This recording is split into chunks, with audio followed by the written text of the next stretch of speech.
It takes a very, very strong individual to, replay a lot of the experiences that you've had, a lot of anger that you had built up, that where you didn't address the situation and you allowed it to fester, and then it was just combustion. Like, it came out and it just, and then you realize, like, hey, man, I didn't have to deal with that the same way I dealt with that. Apologizing, that was a step for me just to move forward in my life.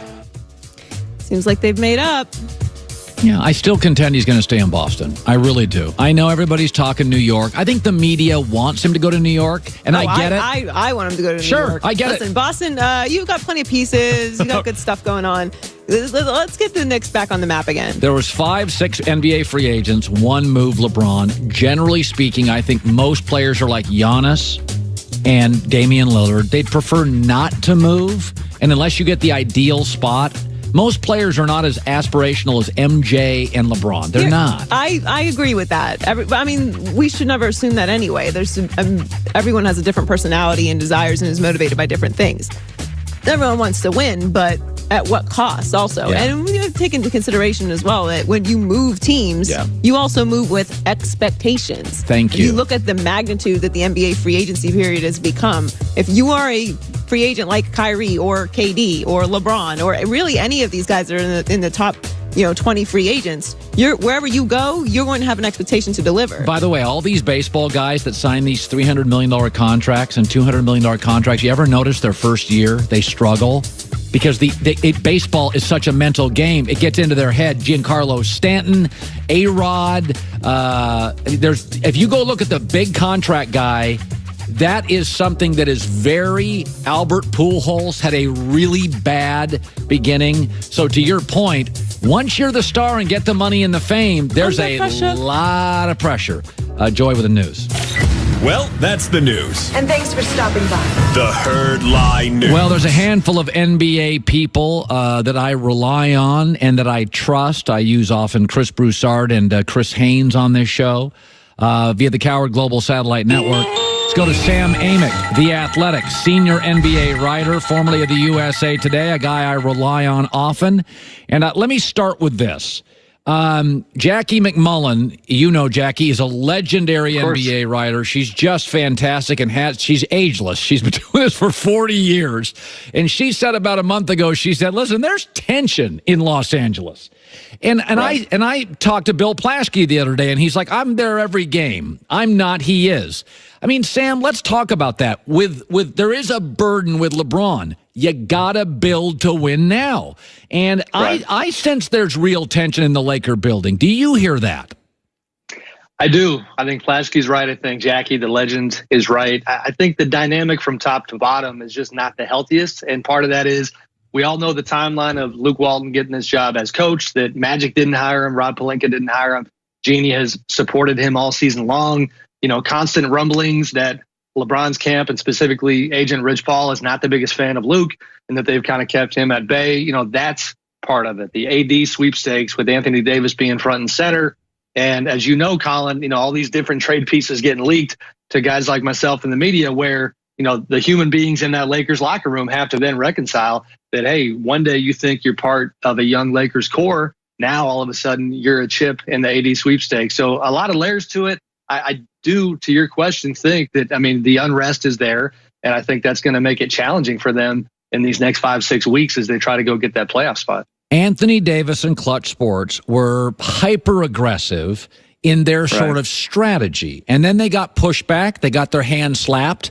And there was a lot of, hey, Anthony Davis is willing to play for anybody now. I don't buy it. I still think it's all 29. Yeah, I think it's two. I think it's Boston and I think it's Los Angeles. Gut feeling. Yeah. Do you think he lands with the Lakers? I don't. I'm going to probably handicap Boston. I think the Celtics have the biggest treasure trove when it comes to New Orleans and whoever is making that call. Right now, Danny Ferry's in charge of the front office. But I think the Celtics are the ones who, once we get to late June and they can have these discussions and get back in the game, who are going to get the Pelicans' attention. The Celtics thing has been fascinating, though, when it comes to the way that Anthony's camp has handled that component. Because, as you know, his dad comes out and says a few negative things about the Celtics. AD comes out at All-Star Weekend, says they're on the list. The KD part comes into play here because I think the Kyrie and KD idea in New York is very much in play. And I think that's, if you're Kyrie, you're looking at this like, if I can get AD to Boston, then maybe I don't go anywhere. But if these guys can't get that job done, then maybe I look at the Big Apple. It's interesting. Sam Amick joining us, the Athletic, great NBA writer. It's interesting, Sam, is that if Anthony Davis didn't become a Laker, there is a narrative growing, and I believe, Sam, it started last year, that not everybody wants to play with LeBron. You're just a tiny, he's the sun. Everything else is a tiny planet. Paul George chose not to. Kawhi, I'm told by somebody I trust, Kawhi's Raptors or Clippers. If Anthony Davis doesn't land there, it does feel like, Sam, the LeBron running the league days are over. I mean, this stuff all hits, Peyton Manning. It all ends. Right. It's going to end for Brady eventually. If 80 doesn't land in L.A., I kind of feel like it's a tipping point for the league kind of moving off LeBron. Am I hyperventilating here?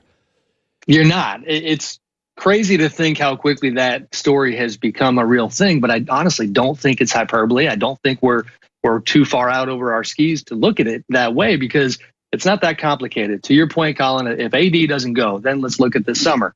Kawhi is not pegged as a Lakers, guy. Clippers definitely if he leaves Toronto. Klay Thompson, by all accounts, going to stay in Golden State. Kyrie, we're talking about New York, other situations. Jimmy Butler is another one. Even if he leaves Philly, I don't necessarily see him going to the Lakers.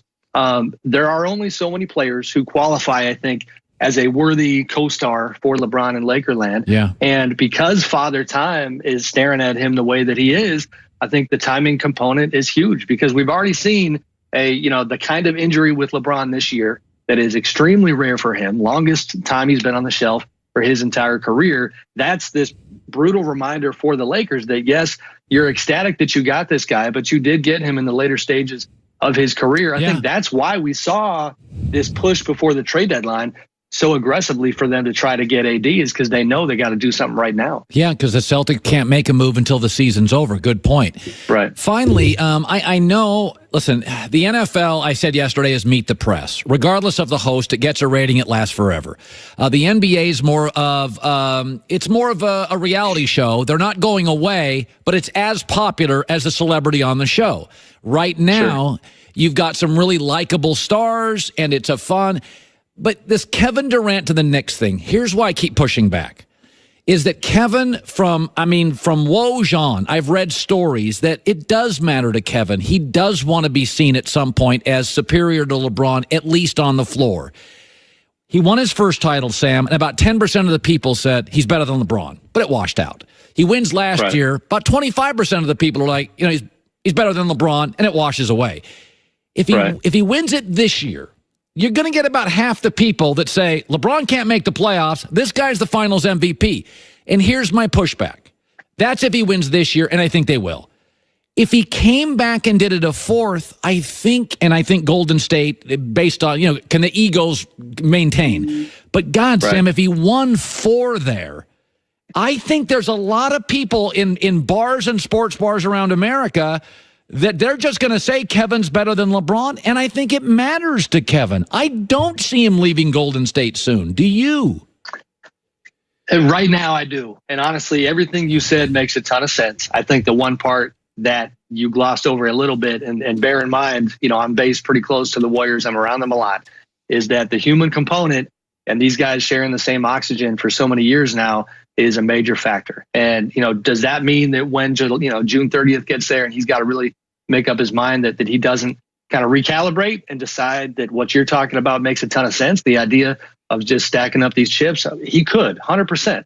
The Knicks thing is fascinating, though, because, as you know, there's this kind of unique calculus in sports media and sports fandom where the idea of getting one championship in New York is worth however many somewhere else. And that's where I think in his mind, that prospect of going there, doing something like that, obviously that's a pretty tough mountain to climb, but doing it in that market, in that city, with that friendship he has with Jay-Z, who knows better than anybody kind of what New York can bring you, I think that is what he's looking at. And it's funny because as I was waiting to jump on with you, I heard you breaking down the Russell Wilson story and the idea that back channel conversations, as you know, agent conversations drive a lot of this conversation that we have.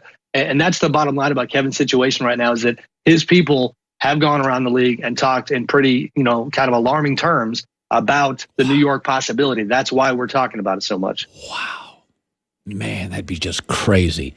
Well, that's why, Sam, I love bringing you on. Go subscribe to The Athletic. Sam Amick, a guy I absolutely trust. And, Sam, it's great talking to you. Likewise. Thanks, buddy. You bet. Sam's right. That's where this stuff starts. When I heard about Christian Pulisic at the English Premier League, it was about 2 months out, and I DM'd Mark Madden, who loves soccer. He's a Pittsburgh radio host, and I said, dude, it's happening. I can't talk about it now. I've been sworn to secrecy. The Russell thing, I wasn't sworn to secrecy, just like, he hasn't been sworn to secrecy with Kevin Durant. This stuff all starts with agents. Yeah, that's what I was about to say. So you were sworn to secrecy except for telling someone. He likes soccer. Oh, so you got to pass for one person who also happens to be in the media and might just tell everybody? No, I told him. I said, Mark, don't tell anybody. And I don't think he did. I trusted him. Yeah, famous last words. Right, but you got told don't tell anybody, and you told someone. Right. Everybody That's why you can't tell anybody anything, because everyone's going to tell one person. I am a vault. And you know what he did? He texted the first person that is also a big fan and was like, don't tell anybody, but... Come on. I'm human. You can't give me big nuggets. You can't hang a cheeseburger in front of me. Don't take a bite. Don't take a bite. You give me these things, I'm going to talk about them. Yeah. Well, this is not good. Don't say this. I may be America's leading sports journalist, and I think that goes without an argument, but I can gossip too. Okay, coming up next, Cowboys Dak, speaking of The Athletic, another story today about the Cowboys and the Dak Prescott. Cowboys are secretly saying this is a massive quandary for us, and I don't think it is. I'm going to give the Cowboys the greatest advice I've ever given.